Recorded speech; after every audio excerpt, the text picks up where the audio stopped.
Hello, everybody. My name is David McLeod. I am your life mastery coach and one of the hosts of this program, Soul Empowerment.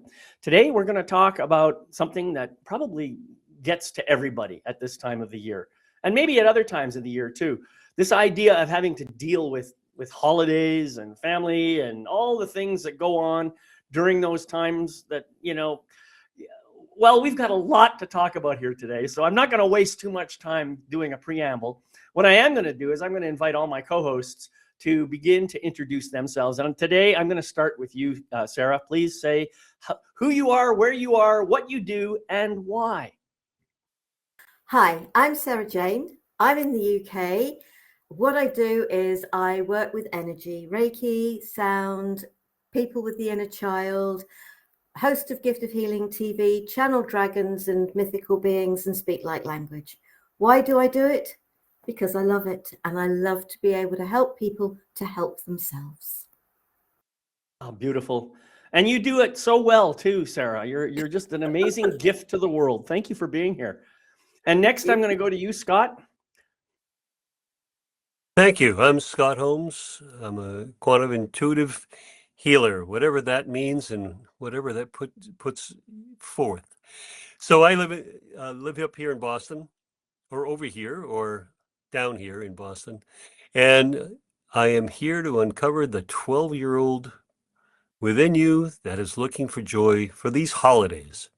I am looking to uncover. It's my word of the next coming year is uncover.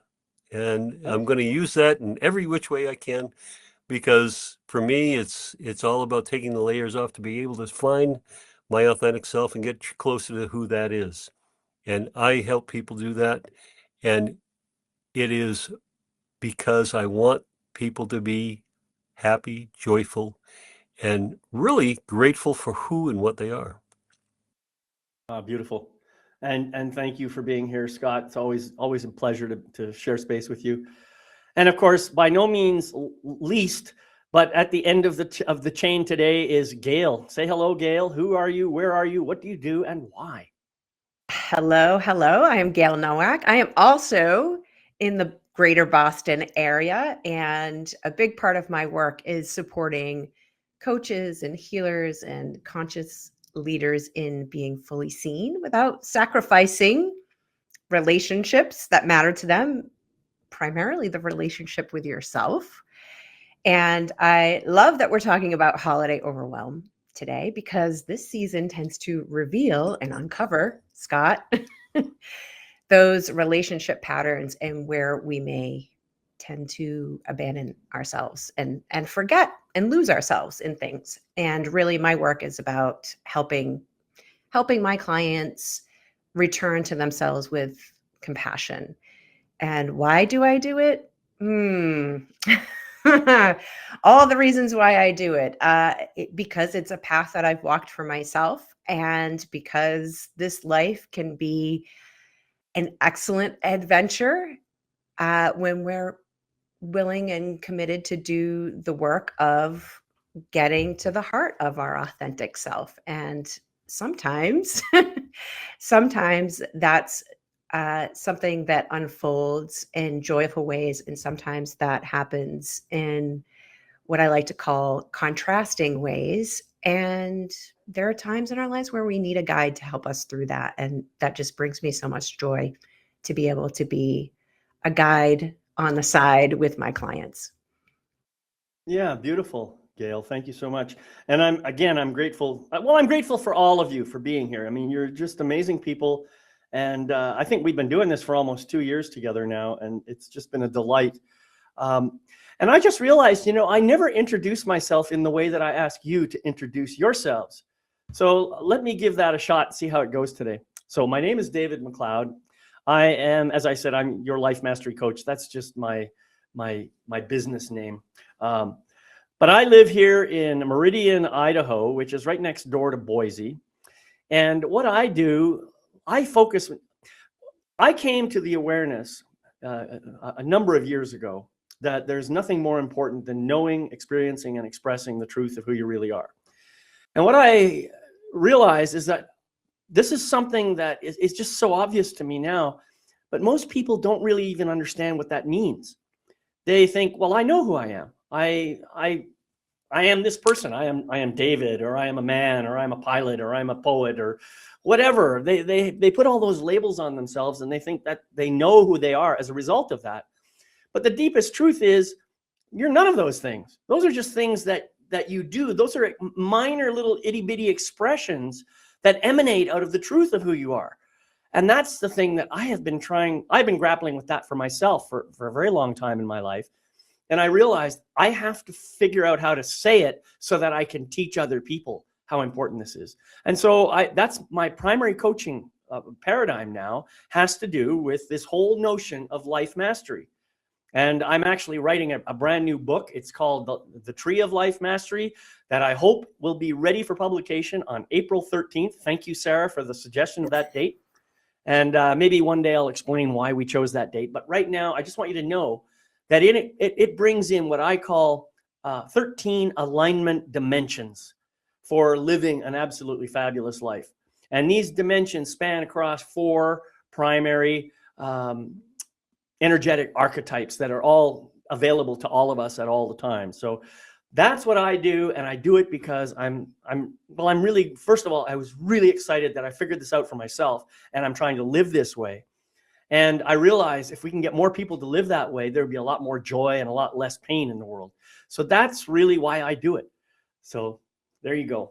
I'm sorry that was probably way too long, but you get the point. And so today, here we are talking about holidays.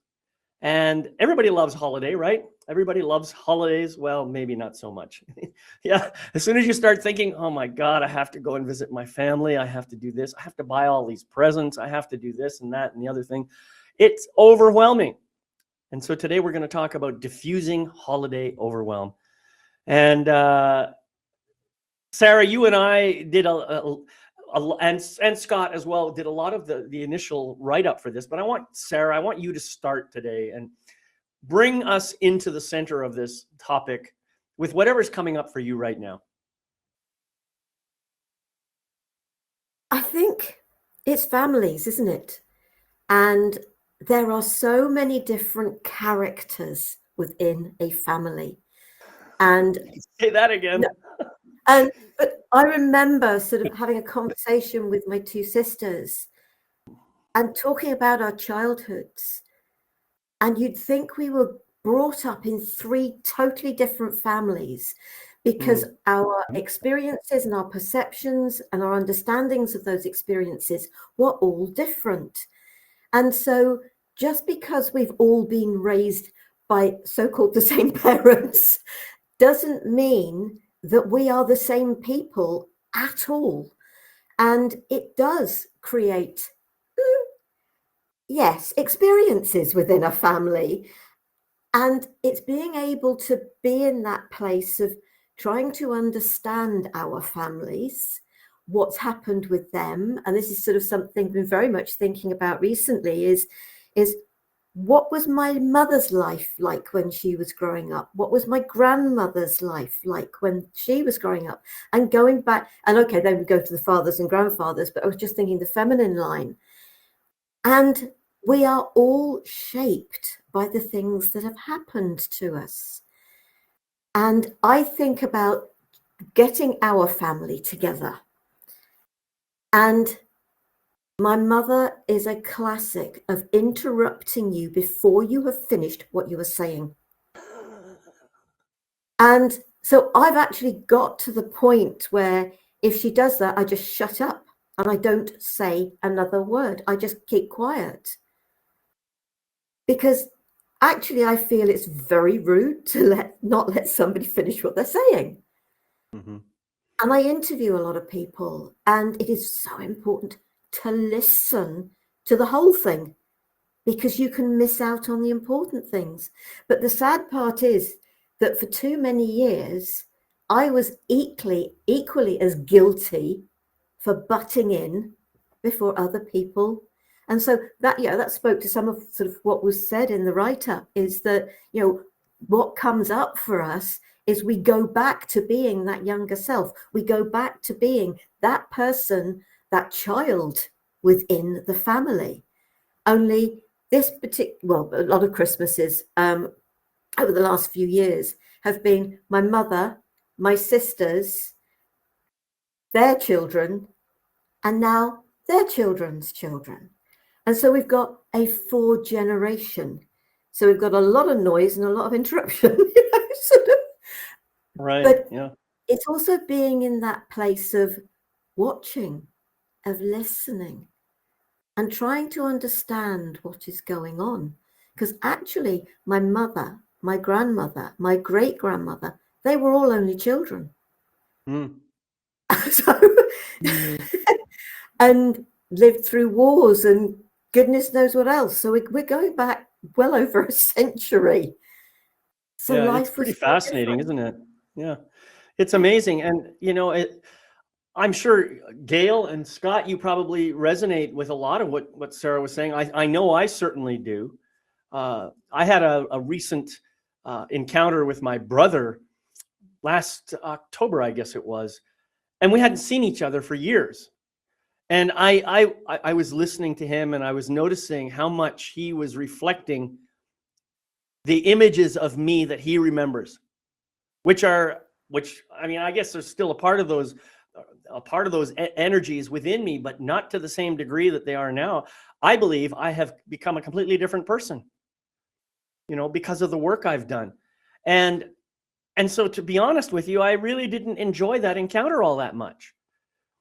So I'm not really jumping at the opportunity to go out and connect with him again, because I know it's going to be the same thing. Well, I guess I don't know that, but I guess I fear that it's going to be the same thing. That's really a more accurate statement. So I think that this is a problem that we all have to deal with. So the question is, what do we do?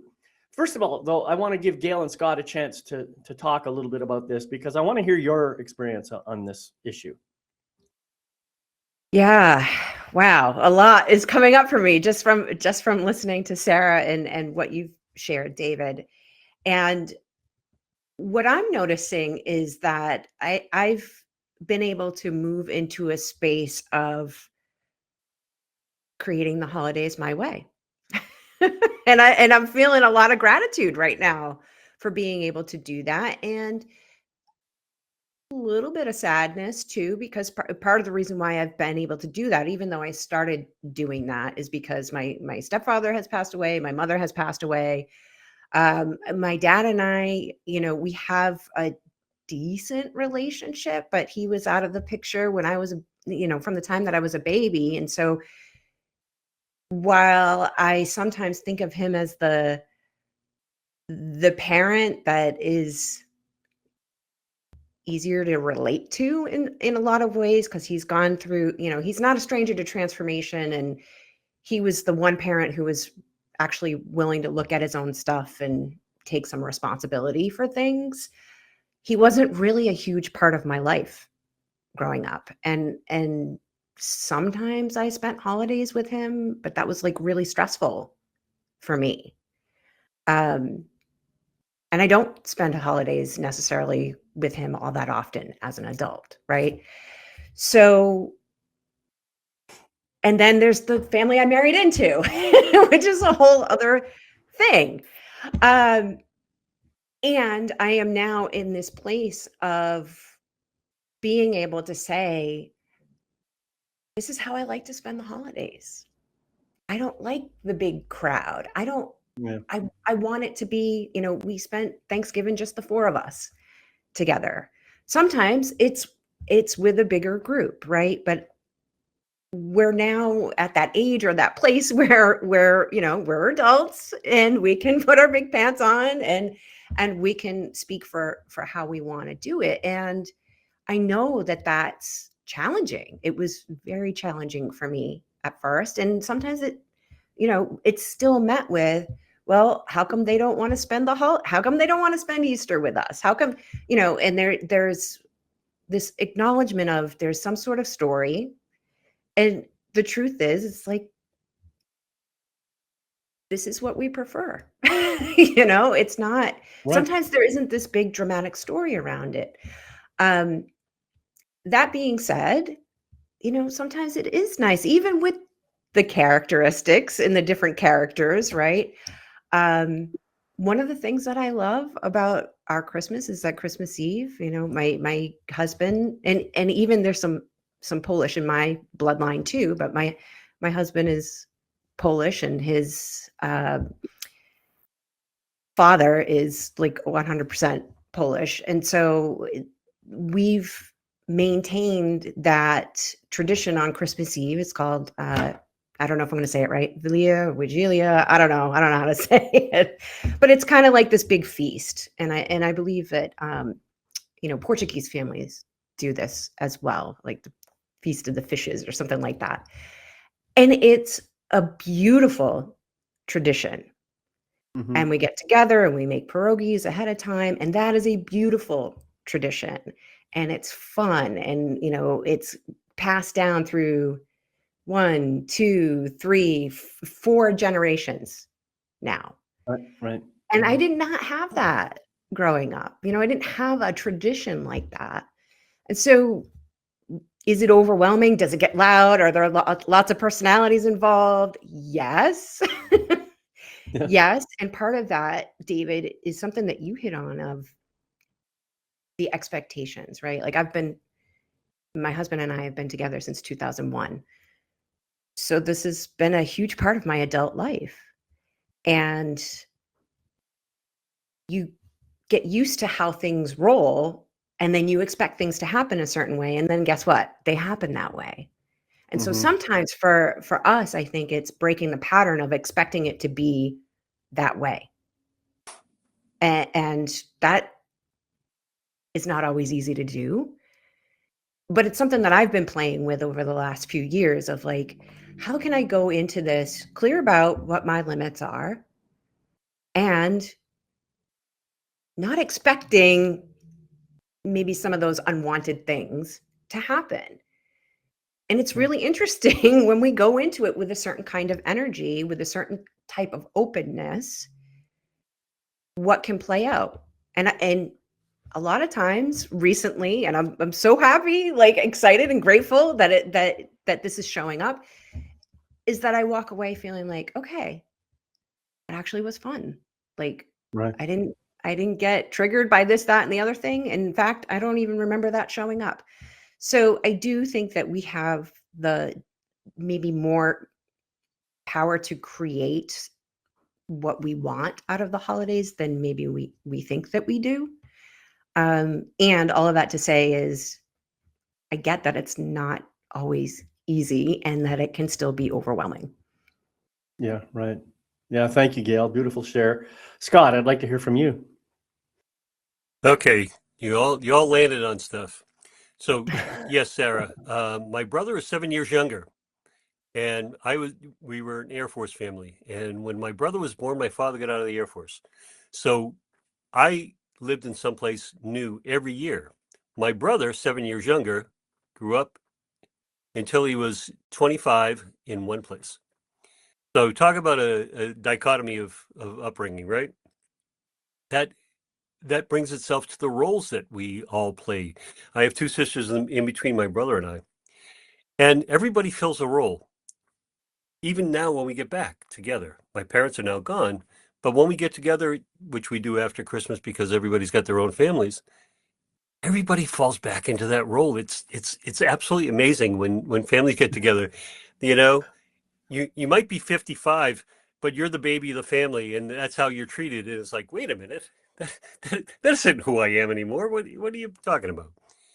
And it's part of the thing that's come up through the course of the year is that we fail as adults to re-engage with our siblings. When the parents are gone, that's why dissolution of family so many times happens and traditions aren't upheld. I was married for 40 years and we had traditions. I had 4 in my family. My wife had 6 in her family. And we tried to maintain the integrity of 2 different families with their own traditions. And talk about clashing. Her family had Christmas Eve, Christmas Day, and Christmas night. They had their tradition. My family had Christmas Eve, Christmas Day, and Christmas night, their traditions. And when we first got married, we were the first one in each of our families really to get married. All of a sudden, we're trying to cut ourselves in half. Oh, talk about stressful. We Yeah, were the first literally. ones to have children. We were the first one to have children. So we're carting our kids around, from house to house to house to house, and our kids never got to. They opened their presents Christmas morning and then didn't see them again until 9 o'clock Christmas night. So we realized things had to change, and we had to change that for our kids so that they had Right. Mm. that, and we developed the traditions within our nuclear family to be able to, and we traded off and we did things, some years, and as they're wont to do, right? Almost like when parents divorce, and you get the kids this Thanksgiving and you get the kids next Christmas and all of that. We try to maintain the integrity of that, and that was a really tough act to be able to tightrope, because then there were hard Mm. feelings, and how come you're never coming here, and how come we didn't see you, and all of these things that come up. And so expectations is one of those things for me. I mean, my wife was all about Christmas, and Christmas pretty much threw up in our house is the expression we used to. My son-in-law came in and would go, "How long does it take you to do this? Because it looks like because every flat surface, everything was covered, every doorway was draped, my wife went crazy with Christmas, and he'd just say, it's too much. Christmas threw up, and I don't know what to do." Because everywhere you look, there was something different. I love that. Christmas threw up in our house. That's hilarious, dude. And my wife just it took 3 weeks to put everything out. And so it wasn't until Little Christmas on January 12th that we would take everything down, and it would take 2 days. But that was how she celebrated. She grew up in a family of six. Now I had three daughters, and she wanted the same, six kids worth of presents, and everything was basically, you couldn't see the living room floor because there was so much stuff and so many wrapping paper, and it was so much chaos. And my wife tried to recreate that with my three daughters. So if I didn't say no she was always saying to me, "How come you say no when we go to buy things?" I said, "Because our if we wouldn't be able to live after Christmas because of all the things you brought in for the girls." But this was she was a teacher, that she celebrated holidays and lived it. So it's Right. those traditions that we did. And it was walking that line between overwhelm and calm. And some of the best Christmases we had was when we did the simple things. And I wanted to tell one story. We lived in a three-family tenement when we first were married. And there was a 92-year-old woman from Sweden. She talked like, yeah, you put your pajamas on, yeah. Lovely, lovely lady. And she would go to bed at 6:30 every night. And every Christmas, she had this tree that was a fake tree from 1950, which was basically a broomstick painted green with things put in. And and so one Christmas Eve, after she had gone to bed, my wife and I brought a real Christmas tree down. We had bought a small Christmas tree, and we brought it down. We took the old one out, and we decorated the tree with all of her ornaments, and we decorated with more of ours. And we went down the next day, Christmas Day, and her daughter, who was taking care of her, said, "I've never seen this." We said, "What?" She said, "She's been in there for 3 hours sitting looking at the tree." She says it's the most beautiful thing she's seen. And for me, being able to do those small acts of kindness have always been what Christmas was truly for me. It's not the grandiose things. It's the Right. it's the taking a name from the Salvation Army and buying for a 6-year-old girl who's, size 5, and doing that. And I taught my grandchildren. I brought it and I gave each of my to my grandchildren, and I said, "Okay, you have $75 to spend. This is their sizes, and this is what." And they took such incredible care, and they were teenagers at the time, and they took such incredible care and such thought about, because they had to stay within that dollar amount, and they had to buy for this specific. and they put so much thought into it. And I wanted to teach them that you don't need to spend hundreds and hundreds of dollars to make somebody's Christmas, that you can make a difference with just a small amount, but it's the thought that counts. And that's what I was trying to kind of teach them at that time. So Yeah, beautiful. Christmas for me is about giving. Yeah. I never, we never had much with 4 kids. My dad was in the service, so we always had enough, but we never went without. And that's how I've gone through life. And that's why I travel, because I don't like things. I like experiences. Right. Yeah. Beautiful, Scott. Thank you for sharing. One of the things that you were talking about, this idea of trying to balance different sets of traditions and expectations of whole different groups of people. I just had this crazy thought. In fact, I'm going to use this for trying to populate all the guests on my Magnificence in Motion show. But the idea is this: send out a notice or an email or something to all the people who are expecting you to be present for their events, and say, here are the times I'm available during this Christmas period, from here to here. Dates and times when I'm available. Please choose 2 dates within this time frame and get back to me. And I will only pick one of them, but I'm going to try and work it out so I get some time with everybody. I'm going to try and balance this out. Yeah, it sounds very logical, scientific, whatever, procedural, whatever you want to call it. But why not? This way, you're doing your best to accommodate everybody, and they get the sense, oh yeah, we can't expect everybody to show up at every event that we have. You're changing their expectations. And what you're doing by doing that is you're now helping to build out your own schedule, which of course is going to remove your own sense, well, not remove it, but at least reduce your own sense of overwhelm and allow you to start planning. I think along the same lines, one thing I really, really dislike about this time period is the consumerist approach that we seem to have, that you have to buy gifts for every person that you know. And I mean, we end up buying gifts that nobody wants. You don't even want to buy the damn thing, and nobody wants to receive it. They're useless gifts, but you're doing it to fulfill some, I don't know, sense of guilt or equality or whatever the hell it is we're trying to do. And I can remember, even when I was a kid, there were so many gifts I got. I'm never going to use this. Even as a kid. And that was, hey, I hate to tell you, 55, 60 years ago, long time ago, back before consumerism got crazy like it is today. I can't imagine what it's like for parents today. I'm so grateful that I don't have to experience that. So what do we do? I mean, I've got an agreement with my sons, and I just say, look, guys, I just don't want any more gifts. I don't want gifts because it's Christmas. If you have something that you want to give me, don't wait for Christmas. Give it to me, and give it to me from your heart. That's what I want.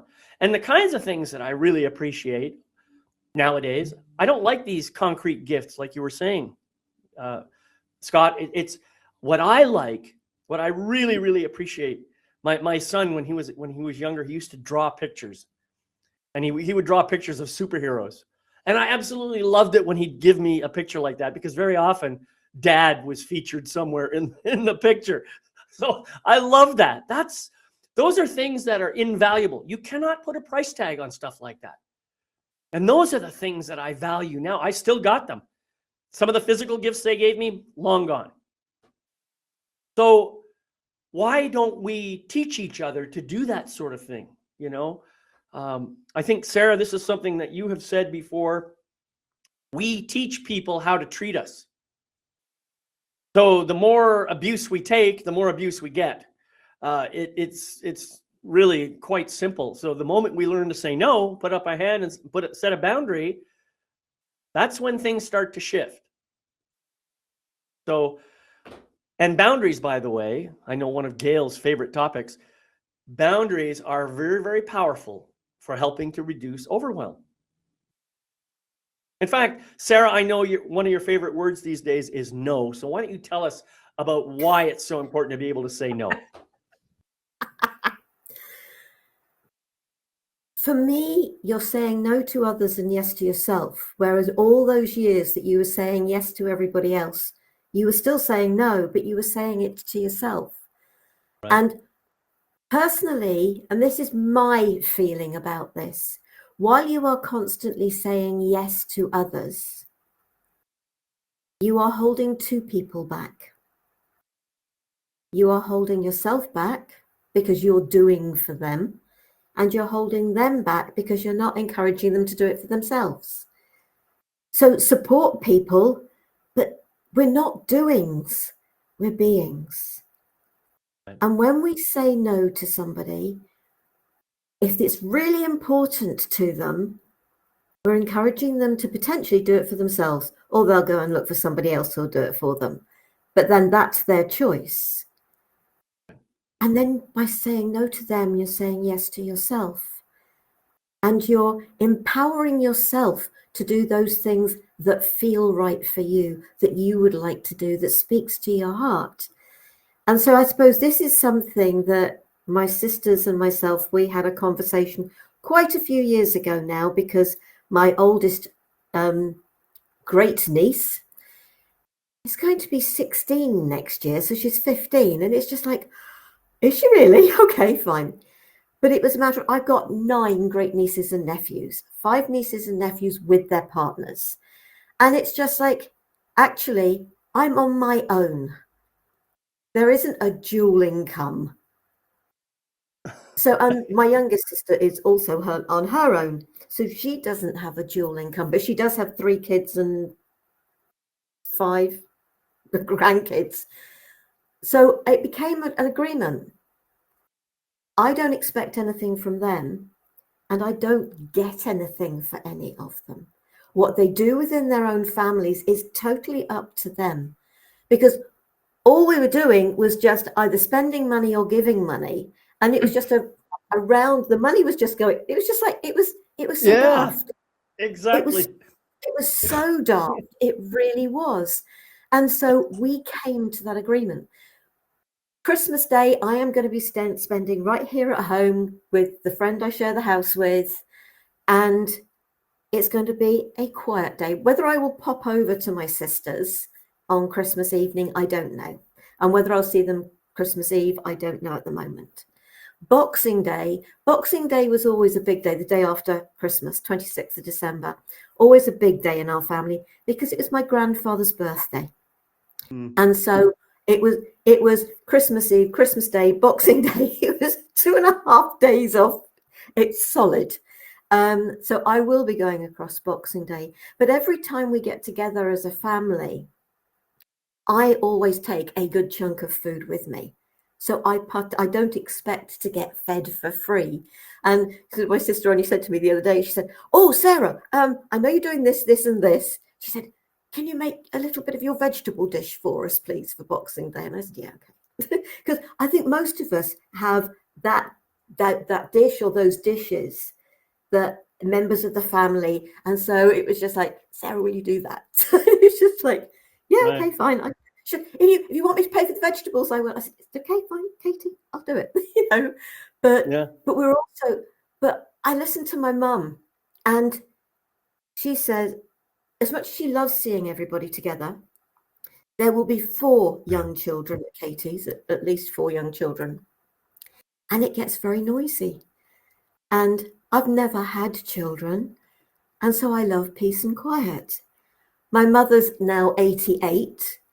And actually, the noise of young children gets too much for her as well. And she says, "I love seeing you all." And plus the fact she's got hearing aids and she still can't hear us. So we have to shout or repeat ourselves. So I think we do the big family thing, but should we be thinking about doing the separate family thing and inviting the older generations to smaller things, which are more, we can cope with more easily, than the great big everybody getting together. My sister, my middle sister, she's an absolute gem with what she does. But I've got past that. I'm still prepared to do bits, but I think it's, are we all making rods for our own backs? Should we be trying to spend quality time with people rather than getting into these great big family get-togethers that can end up with the arguments and the fallouts, etc.? If we can't be in that room, that space together without there being that sort of thing, should we seriously consider taking a step back from it and making sure that we have little smaller bits with little micro bits of family so that we can really enjoy each aspect? My sisters and I are very much in contact with each other. We haven't lost that. Middle sister lives locally. Youngest sister I speak to on a weekly basis as well. So we haven't lost that, and we won't lose that when mum goes. We're very, very lucky in that respect that we are close as sisters. Yeah, beautiful. So for everybody, it's, yes, there are expectations, but as has been said actually here several times, can we not think about what works for us and change and adjust those expectations so that everybody actually gets to spend time? We can talk to each other. We can get to know what's been going on in every individual's life, rather than it being just a mass of noise, which in most cases is what it is. Right. Yeah. Thank you, Sarah. That's a beautiful share. I appreciate it. One of the things that I just like to say, I think the idea of boundaries is important, and that's really what we're talking about here. Setting healthy boundaries, taking care of ourselves, because after all, if I don't take care of myself, I can't really be of service to anybody else. So that's the first thing. But I like the idea of practicing to say no, but that doesn't mean to say I have to be like a 2-year-old who says no to everything, right? And I think this is where sometimes, before I even answer, the best thing I can do is just pause and take a breath and just check in with myself and say, is that really going to work for me? Ask myself that. I don't have to say it out loud. And if it's going to take some time, I'll just say to the person, I'm not prepared to answer that right in this moment. Can you give me like 10 minutes or half an hour or whatever? I want to think about this before I make a commitment one way or the other. Most people will be quite accommodating. They're not, I'm sure most people don't need an instant answer unless somebody's life is in danger. So think about it that way, as a way of, we talked about diffusing holiday overwhelm. Well, part of the reason that you're doing this is taking that breath, to pause, is to reduce the energy on your body, right? The other thing that I want to kind of switch the gears here and start talking a little bit more about strategies we can use to help actually perform this diffusion, right? And one of the things that I know about myself, and I suspect this is true for a lot of people, is my ego mind gets activated kind of easily. And I notice that I make up stories and have judgments and all kinds of things about other people in my life. And it's something that I need to bring awareness to for myself in order to reduce the energy of those judgments and just try to be more present and to whatever is going on. So, Gail, can you give us some strategies for how to, recognize judgments, interpretations, conclusions, and find ways of just breathing into it and, I don't know, diminishing the effect of those judgments? Oh, you're putting me on the spot. This is I'm a work in progress with this. Yeah, I mean, well, okay, so I will, and I just want to underscore a couple of things that we've already been talking about. I think the three-pronged approach of intention, agreements, and boundaries can really set people up for success during this time of the year, right? Getting clear, like you said, David, I know you were talking specifically, when you're being asked to make a decision, but we can do that process before a decision is even put forth of, Right. okay, what is actually going to work for me? What is going to work for me around the holidays, or what is going to work for me and my family around the holidays? My immediate, if you have your own family, if you've created family, right? Like for me, that's the question that I ask. And I like to give my kids choices and voices in that. Mom and dad get veto power, but but usually we're making agreements that work for everybody. Agreements, right? Okay. Sometimes we make agreements with other family members, and we might be following the agreement.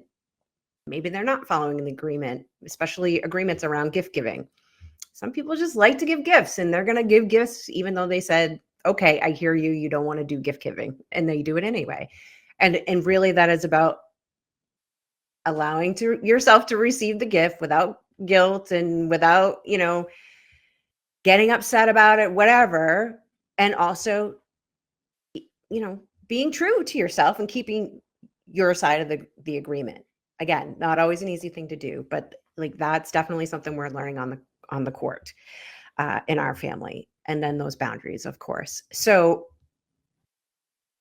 I just wanted to come back to that because I think that that's a powerful place to start.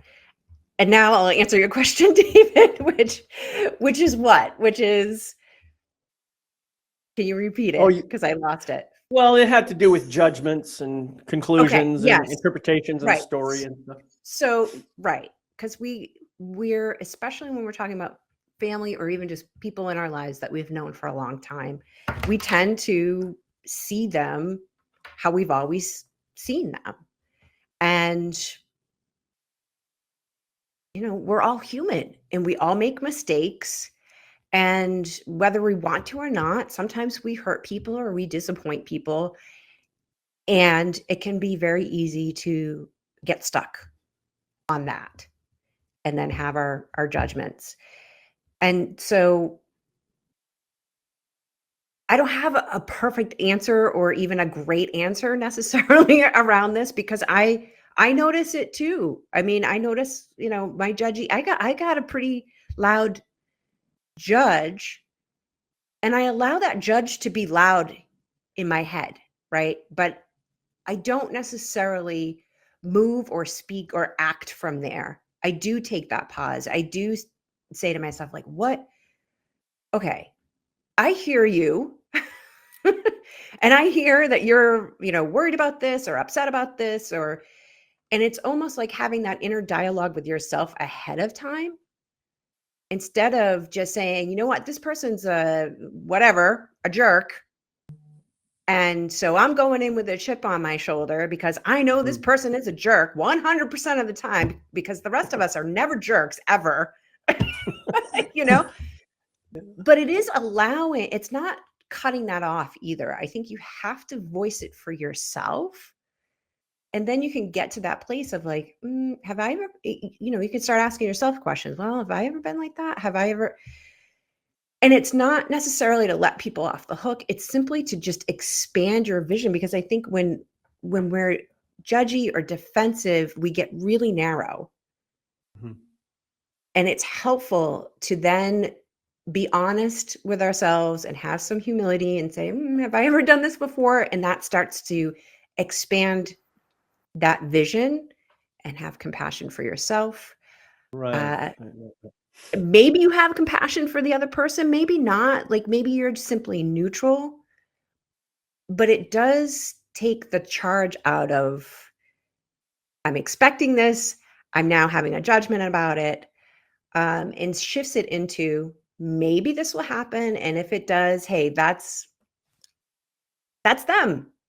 Right. That's Who do I great. want to be in this situation? Yeah, beautiful. First of all, I want to say I love the idea about agreements. I mean, this is something that I have recommended a lot. Um, and I will go a step further. I think all agreements should be written down, because a verbal agreement is not worth the paper it's not printed on. So keep that in mind. And it may sound like a lot of work, but the reality is, if I don't write it down, if we both don't write it down and sign our names to it, then when it comes time to question whether one of us is honoring the agreement or not, we won't know unless we're both looking at the same agreement. If I make a verbal agreement with you, you may have a different interpretation of what that agreement is than I do. Whereas if it's written down on paper, you have less problems with interpretation issues. So I strongly encourage written agreements. Yeah, it's more work, but it's worth it, believe me. In the long run, it's worth it. And I encourage people who are in primary relationship to have that kind of foresight. Put down what's okay for you in your relationship, what's not okay for you in relationship, and put it down, and talk about it, and then come to a written agreement that you both like. So I think that's really, really powerful. And then the other side of that is, if one party or the other doesn't honor the agreement, then you have to have some process in place for coming back into integrity with each other. And I have a process that I teach all the time. It's called self-accountability. It's very, very easy. Anybody can do it. But if I'm not let's say I'm the one who's not honoring my agreement, or honoring our agreement, and you have an issue with that, and I'm not aware of that issue, or maybe I'm not even aware that I've messed up on the agreement. This is where you, on the other side of that agreement, come to me and say, hey, David, I seem to remember we have this agreement about X, Y, or Z, and for some reason, I'm not seeing you follow through on that. Can we have a talk about this? Now, at this point, if we're both responsible and mature adults, then the answer will be yes, we will have some kind of a conversation about it. But if I'm still working through my own issues, if I'm still kind of stuck in my immature little boy kind of stuff, I'll say, oh, you're just trying to make me wrong, blah, blah, blah. I'll make it about you, you see? And this is kind of what happens in our relationships. So the thing about it is, we have to teach ourselves to rise above our own childish impulses and say, you're right, I have not been honoring that agreement. And let me take a look at that and do some self-accountability about it. And it's best if I do that self-accountability with you present, because self-accountability is really nothing more than a process of understanding my own unconscious or subconscious limiting beliefs about myself, and little shadows that I have within myself that I haven't maybe perhaps acknowledged yet.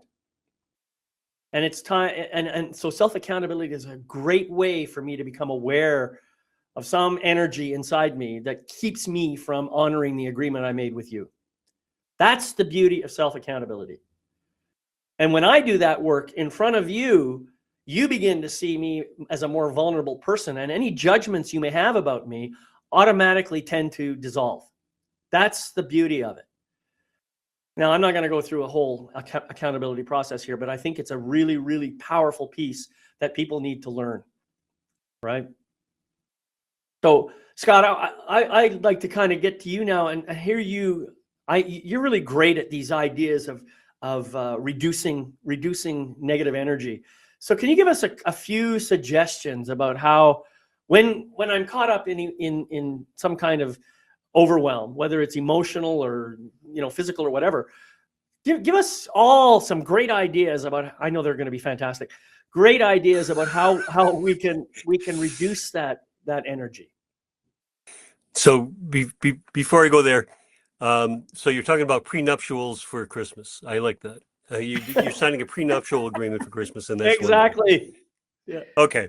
So some of the ways this one was taught to me the other day. About covering your left eye and looking up into your far right, all the way up to the right hand side in your right eye, and you do that for a minute. and you walk through that, and all of a sudden everything just comes right down. Huh. All of that anxiety, all of that. Of course, you you can do it at any time, but usually not in front of people. The other thing I do I is just called got Foursquare. recorded doing it. A Foursquare breath. What is that? Breathing in for 4, holding it for 4, breathing out for 4, holding it for 4, breathing in.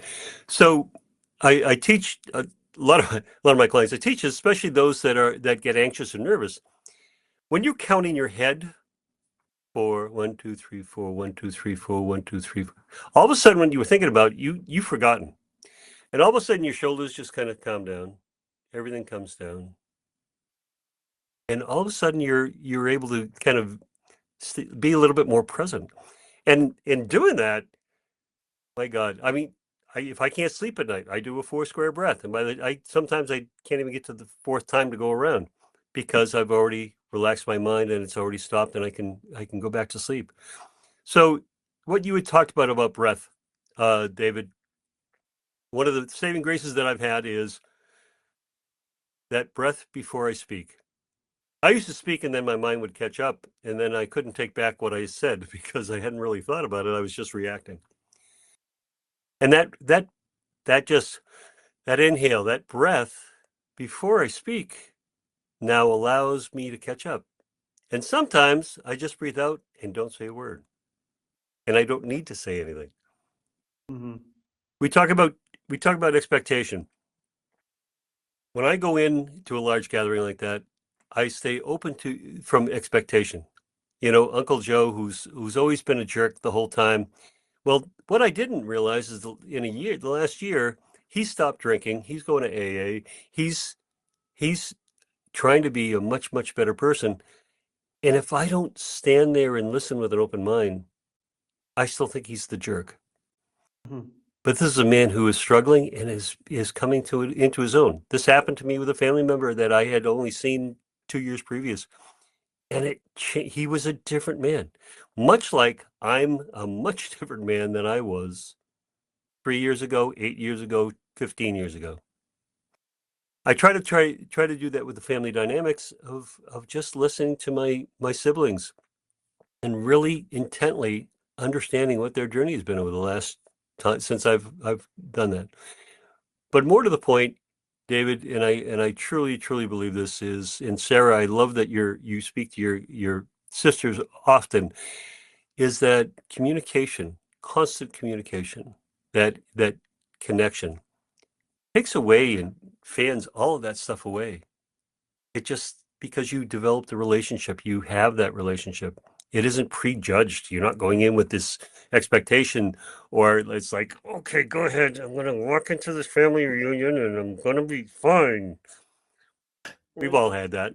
And we've all had those years where things just aren't great. Right. But being just kind of psyching yourself up, going, okay, let's see what's there. And that curiosity. We've talked about curiosity before, but that curiosity about people, and that can change everything. That one moment of curiosity can change everything. Yeah, I think Thank you. that's great. All these are great ideas, all of them. I wanted to add in one more, one that I don't think we've ever talked about on this program, tapping.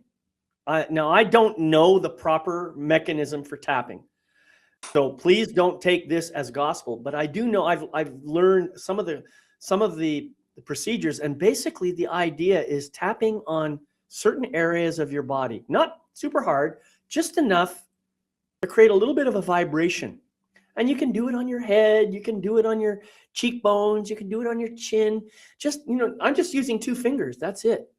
And if I bring into that idea an intention, or I might say, even though I have all these judgments, I believe that this holiday season is going to be super fantastic, wonderful, healthy.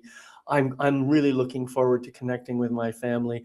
All of these things you can say to yourself in a positive way, even though I still feel some angst in my stomach or whatever. I can bring this forth in my life. So we all have this power. So if you combine all these things, you know, the breathing, the four square breath, the I like this eyeball thing. I'm going to have to try that a bit more, see what that's all about. Oh, it's the left eye, right? Got it.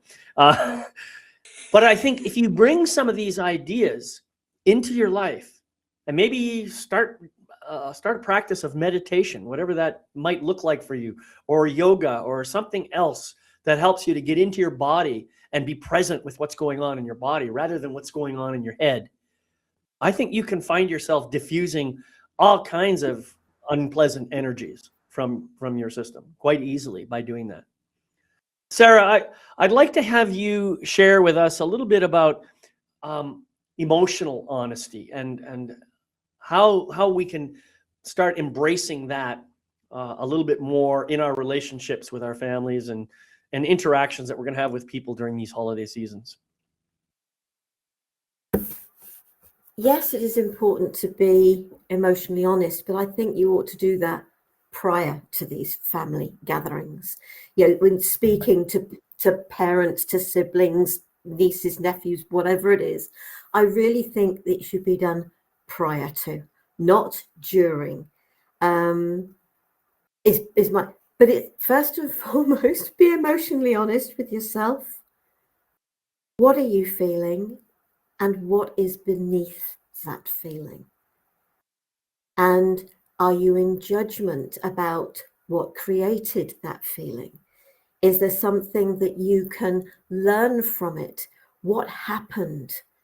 And can you, as an adult, be the witness rather than the child that didn't understand the circumstances? And I think that is really important. Yes, it is important to be open and honest about how things have made you feel. But at the end of the day, you are allowing yourself to express. And as when I went to see the psychotherapist all those years ago, and I said, oh, she doesn't understand, when I was talking to my mother and trying to explain how what had happened to me felt, had made me feel. And I've learned so much more since then. She said, but she doesn't have to understand. She loves you anyway. The problem with that is that word love for me. And when we've talked about that before, I care very deeply. I struggle with the word love. But what I'd like to add to the things you've just done, and this is actually a mixture of two things that have come up just recently. And one is about holding your hand to your heart and breathing. But I'd like to add to that, because there was something else about you take a deep breath in and the out breath is a hum. So rather than just a breath out, you hum.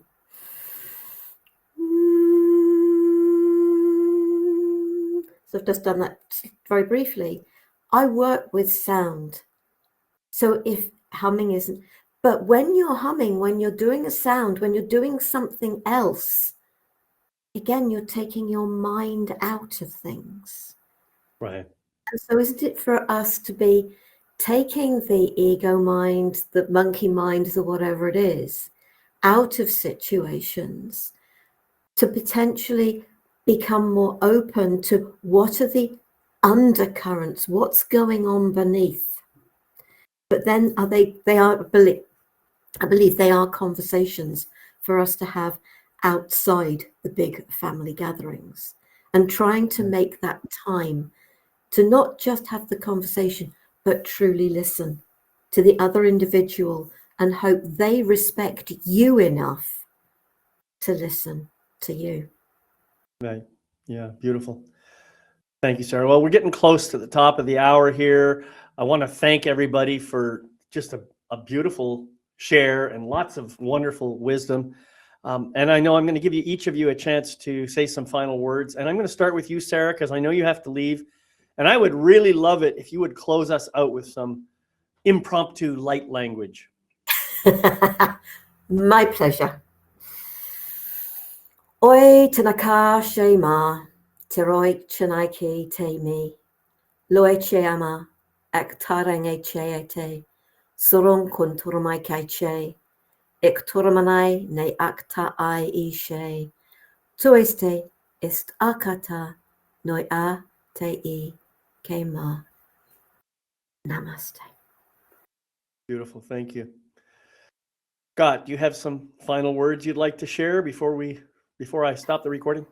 Bye, Sarah. Thank you for being here. Bye. Find the joy. Joyo New Year. The joyous New Year, the joyous Christmas. It is supposed to be about love, confirmation of family. Find the joy in that. We're not here forever. Make sure you have the connection. Who knows who's not going to be here next year? Make sure you find those and bring joy to whatever you do. Thank you. Beautiful. Yeah, thank you, Scott. Gail, final words? We provided a lot of different options and tools to help support you during the holiday season and to help support you throughout the whole year. And sometimes even that can feel overwhelming. And so I want to encourage those who are tuning in, pick one. When you're feeling that overwhelm, when you're feeling the spiraling, I personally, I didn't bring up movement as a tool, but several tools, body-based tools, really can interrupt that pattern of the mental spiraling. Pick one of those. Mm-hmm. Or pick something that really resonated with you and try it and just notice what happens. You don't have to fix anything. It doesn't have to necessarily work. Just try it. And as far as this holiday season, know that you are loved and you are appreciated and that you matter. Beautiful. Yeah, thank you. And thank you, everybody, for being here, for watching this live or on the recording, whichever was true for you. I'm grateful that you're part of our family and part of our soul empowerment seeking people. I think it's wonderful. And I just want to say, I hope whatever you do during this holiday season turns out to be absolutely the most amazing time you've ever had. Even if it isn't perfect. Even if it isn't perfect, it doesn't need to be perfect. It's just about you being fully present to the experience and giving yourself permission to love it and enjoy it and to be present to it. So the recording for this and all my other programs are on my website at yourlifemasterycoach.com. I thank you for being here. I wish you love, light, and blessings on your continuing journey, and I'll see you next time on Soul Empowerment. Bye-bye, everybody.